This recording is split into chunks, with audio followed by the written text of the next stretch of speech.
سكن الليل وأرخى ظلمته، فخيم غموضه في أعماق المكان. لكل مكان هويته ورائحته الخاصة، فكيف إذا كنت في أحد الأماكن التي تنبعث منها رائحة الأشباح؟ إنها قرية بلوكلي البريطانية التي دخلت موسوعة جينيس للأرقام القياسية ضمن أكثر القرى المسكونة بالأشباح في العالم. ماذا لو اهتزت الأرواح شوقا إلى اللقاء، ثم بعد ذلك تتجلى وتنبعث على هيئة أشباح؟ يحكى أن شبحا لامرأة شديدة الجمال في قرية بلوكلي البريطانية وضعها زوجها في 3 توابيت. This is the entrance to St. Nicholas Church in Bluckley. And through that door and to the right is the crypt from the Deringer family. Buried in that crypt is the body of the White Lady of Bluckley. She was a member of the Deringer family. إلا أن جيران المكان يؤكدون رؤيتهم لشبحها، وفي يدها وردة حمراء كان زوجها قد وضعها على قبرها.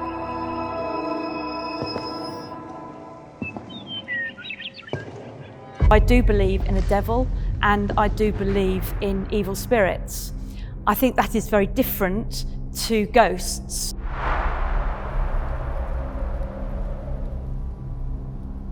الناس هنا ما تزال تشقى بأشباح ما بعد الموت، وتلك حكاية أخرى تشير إلى شبح المعلم الذي شنق نفسه على شجرة، لكن شبحه يظهر لأهل القرية وهو يرتدي المعطف، لتصبح هذه القرية الصغيرة مكانا أسطوريا ومخيفا في آن.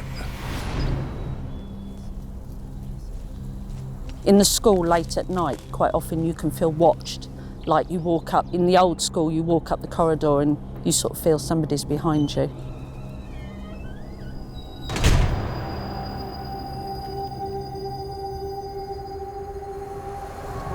هي حكايات تعود بنا إلى أساطير الإغريق ومسرحيات شكسبير التي تستحضر الأشباح وعلاقتها بالعالم السفلي. ولكن هنا في قرية بلوكلي حول الناس هذه الأساطير إلى واقع حقيقي مسكون بالأشباح، كمن يقف بين أسطورة الأشباح وواقع أشد هولا من الأشباح بحد ذاتها.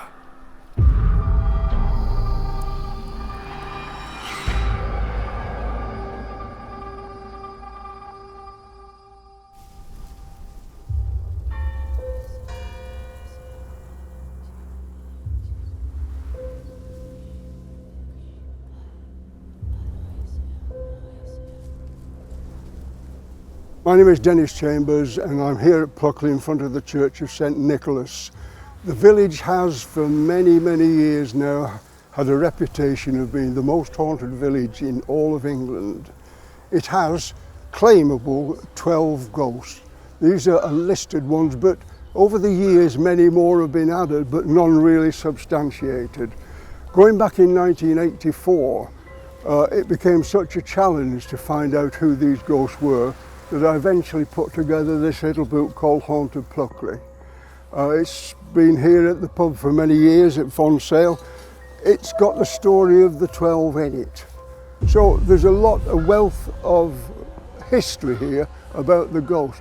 The Deringer family, who actually were the rulers of the village in times gone by, many of them, they have a special crypt inside the church where most of their family are buried, and some are actually buried in the compound directly across where I'm pointing now.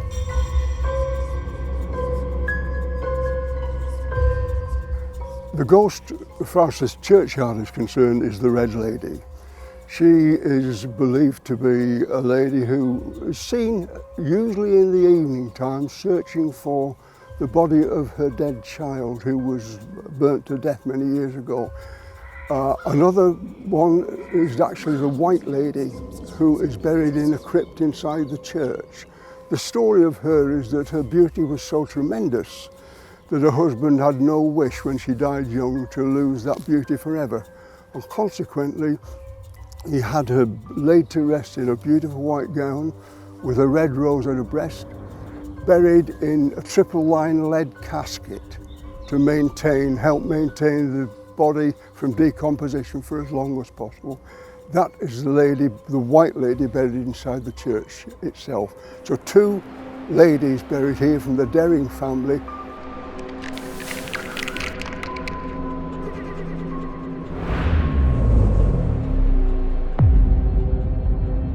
I live in the village, been living here for 5 years now. It's a lovely village, good place obviously to be, out in the rural garden of England. Many people have beliefs of ghosts being in the village and paranormal being in the village. I think there's believed to be 14 ghosts. Some are in this actual pub that we're at, the Black Horse, various other ones around. I've never seen one, I can say, but the thing that mainly brought us to the village was the television ITV programme, The Darling Buds of May, which was something that me and my wife really like, and we come here and everything is still as the film set was. Everyone around the village is friendly. My children go to the school, which is just over the road. Yeah, it's a lovely place.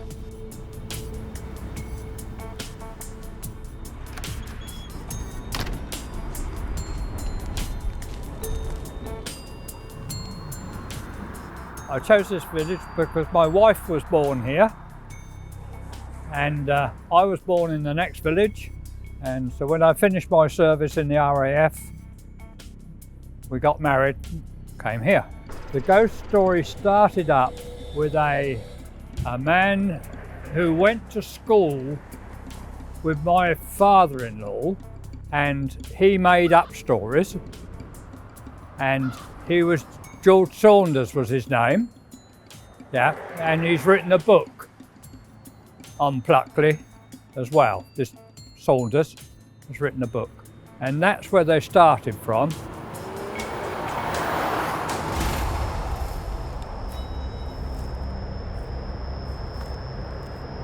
I've been here since September. I've known about Bluckley for a long while. I'm quite interested in ghost hunting, so I knew it was the most haunted village, so I was quite excited about coming here. I know there's lots of ghost hunts here that pick up EVPs quite often. In the churchyard there was an investigation a short while ago on a grave just over here of a young man that died at the beginning of World War II, and they picked up some good EVPs there. I often go and say hello to him every day just to check in. Sometimes I come over here at dusk as it's getting dark. Most of the time it's absolutely fine. Occasionally I have felt watched in the churchyard, so I tend to then call out and see if anybody is going to respond. I haven't had anything yet.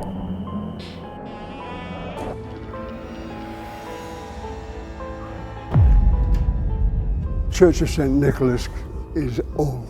It goes back to the days of the Domesday Book. It has a tremendous history, and it's a wonderful church, a wonderful building. But the family of the Dering family used to come through a private entrance here. The main entrance of the church is across there, but the family used to drive from their family home and then come around the back of the building through a private entrance here. That was the Dering family.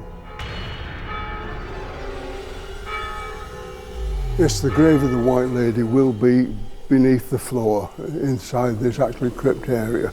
There's a small family chapel. That's the White Lady of Bluckley.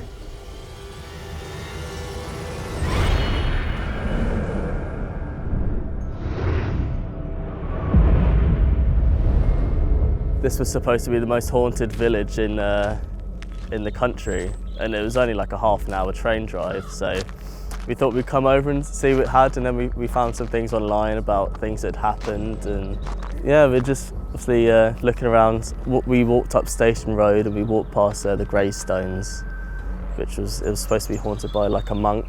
There was a lady who like killed herself and stuff like that, and all like haunted Tudor times, scary stuff. So yeah, that's about it really. We're still going through, so we're still looking for new stuff.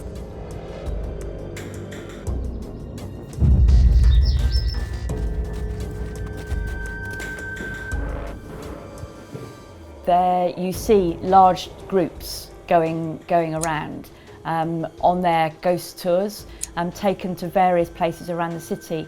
And of course, this produces a thriving tourist attraction. Part in that about the paranormal and ghosts. They will major on the paranormal and what stories that they can find that will increase the opportunity of bringing the tourists in order to make money for the city.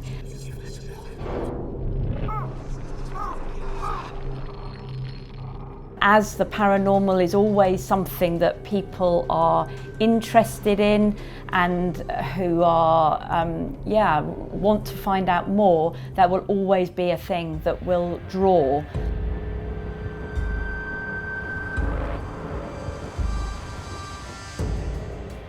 So when we got to the station, we stepped off the train and we looked over, and there was like this abandoned hut, and there was like a really dark rain cloud over it, so it was a really like spooky first impression actually. Because it was raining when we got here, and obviously it stopped raining now, but like the first impression was raining, and there's this shack that's like really old and clearly no one's been there for a while, so that was quite a good first impression.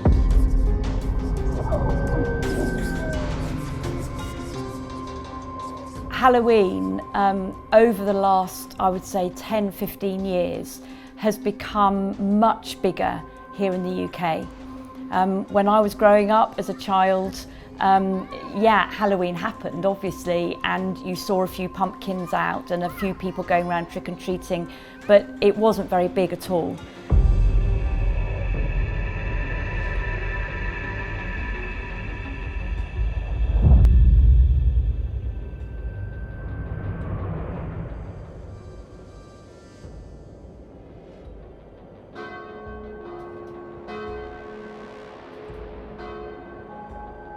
My take on ghost hunting, as we will call it, is very low.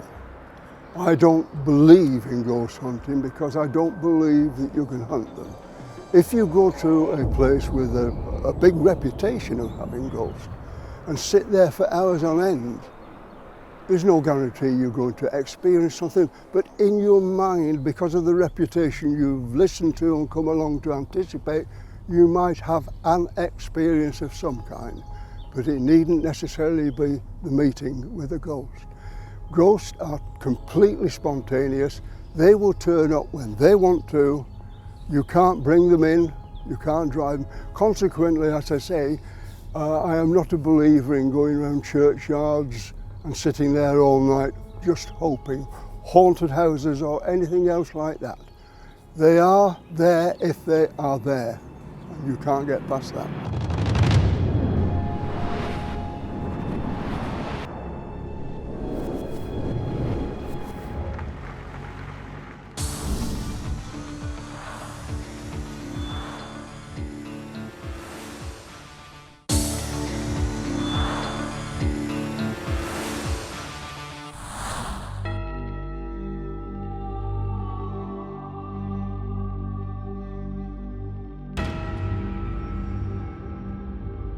As a Christian, I don't believe in ghosts, but I do believe in a spiritual realm. And the Bible tells us that we are in a spiritual battle. And there's the power of good, and there's also the power of evil. I think people's desire to understand ghosts, to even see ghosts, often comes from a desire to make contact with people that they may have lost and have loved, and it's a desire to keep that connection. But I don't believe that is the case.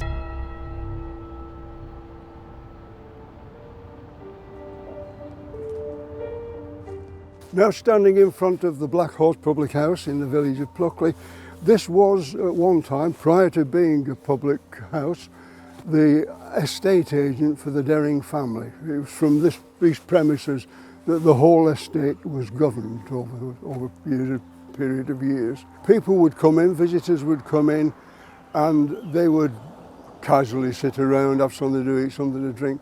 And on time of parting, somebody would suddenly realise that a part of a garment, maybe a scarf or a hat or something like that, was missing. They'd search all over for it and try their very best to find it, but nowhere could it be found. The licensee themselves would join in the search and try and help. Disappear completely, and then maybe several weeks later, the garment would turn up in exactly the same place as it had been left. It looks the part. It's on a hill, there's a big car park in front of it, and it looks spooky. There's a few walls standing, a bit of a tower, and some grave tablets around it.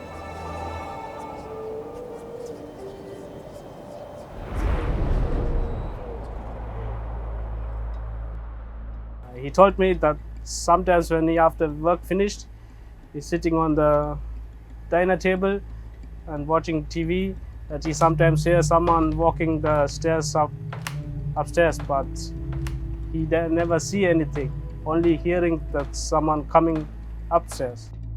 Believe only that what I see, I never see one. Here feels more steeped in history, so you feel here that maybe the veil is slightly thinner between our side and their side. It does feel here, especially at dusk, that you could come across something quite easily, which I don't always feel places that I am, but here definitely you do. Definitely the atmosphere was a lot more kind of spooky than I expected. As I said when I arrived, like we didn't really see anyone. It already seemed kind of like a ghost town. Yeah. Where we're standing now, the gate leading into the field, which is, I understand, a bridle way, so it's got free access. Over at the top of the mound, we can see over here, that's where the old mill used to stand. It was eventually became dilapidated out of lack of use, and during the 50s, I believe it was struck by lightning on one occasion and finally burnt to the ground. And other property has been built on the site since that time. But that was the mill owned, and from time to time it was said that after he'd passed he could be actually seen walking around the parapet of the mill, obviously doing what he did for many, many years over the period, but continued to do it in an afterlife of some kind. Poor old Dickie Bus, a well-known village character. I produced this book in 1984 because I was asked to do, there was a need for it, people were interested, they came here and they were becoming an annoyance at times, asking people, can you tell me this? They're stopping the work, stopping what they were doing. So eventually somebody decided a little book giving the information could be useful. At that time, 12 ghosts were talked about and had been talked about for many, many years. So I'll go through them one by one as I've listed in this book. I've headed it Bluckley's 12 most popular ghosts. The reason's quite simply, I'm not saying there aren't more. I'm just saying that these are the ones that when you ask around generally are the ones that come up frequently. The first one we'll start with is the coaching horses. This is on a coaching route, an old coaching route between the villages of Smarden and Chilham. So yes, it was a coaching run, and consequently coaches and horses have many times passed this way, and if there's going to be ghosts, why not coach and horses? The kernel of Parkwood is something quite different. Parkwood is an area over at a distance, quite a distance away. It was called Parkwood because it was a wood, in other words, full of trees. But many, many years ago, the trees were grubbed out for agricultural land, the wood no longer exists, and consequently the kernel of Parkwood no longer marches around about. There's a highwayman of Bluckley. Now, it's been said many times he's wandered around, but he is also known as the highwayman of Fright Corner. Where that signpost now stands, there used to be, and that is a long time ago, an old tree. It was rotted in the centre, but that was the haunt of the highwayman of Bluckley. He used to hide inside the hollow of the tree and wait until some unsuspecting person was passing by and then come out with his sword in hand, give them a quick jab and relieve them of any wealth they happen to be carrying.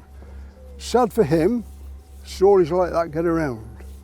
And eventually one gentleman who was due to pass knew exactly what to expect, and consequently he pretended he was going to walk past the tree, but instead drew out his own sword, marched swiftly to the tree, thrust the blade deep into the hollow.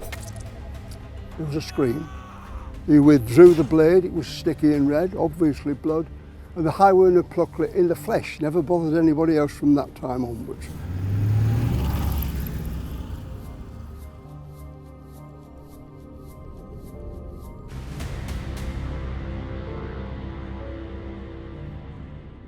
As part of my involvement in the church, I'm also involved in running a youth group.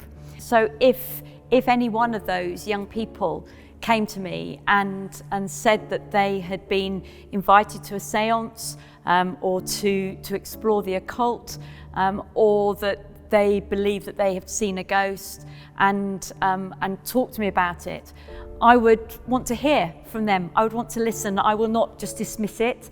I will want to listen. But also I would explain to them about the reality of what the Bible teaches, and that evil spirits are trying to lure us away, and that I would encourage them that if they were ever invited to dabble in any way in the occult, that they would say no and turn their back on it and walk away.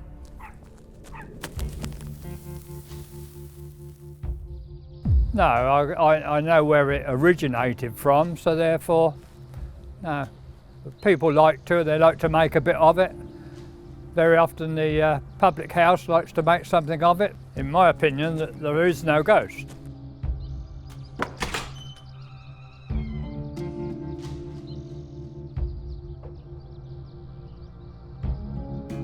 I'm quite open-minded as far as paranormal goes. I believe there is energy that goes on, and I do believe that people have seen things here that can't be explained.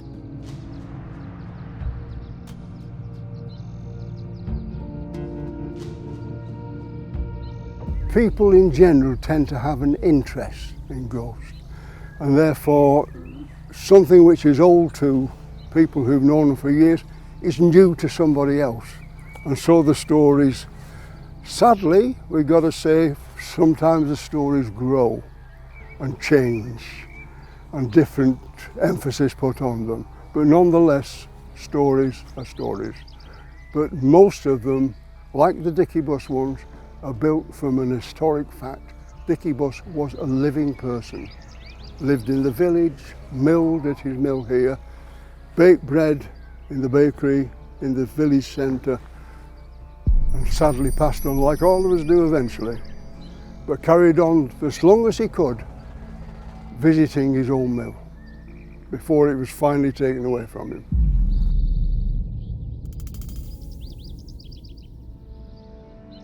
I don't really believe in ghosts, but it's still cool to kind of see what's happened, and like, cause obviously most of it's from Tudor times.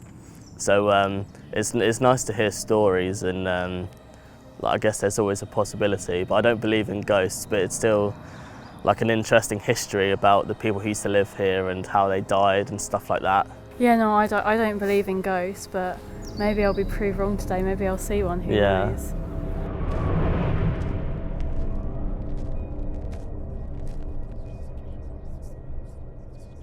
But sadly, the more scientific people amongst us tend to want to bring us all down to little masses of this, that and the other, and give us no personality, no ability to think. We're machines, mechanics. If you feel about the people around you, you live a life, you know that can't really be so. There is something more to life than just being here and going. It's one of those things in life we just don't know and never will know. My explanations for these people, you know, I will explain happily to you everything about ghosts if you will explain to me infinity. Impossible. It's a belief. It's something, a personal thing. But as far as I'm concerned, ghosts do exist in some form or other. And I believe that eventually in time, and I'm not rushing for this, I will be one myself.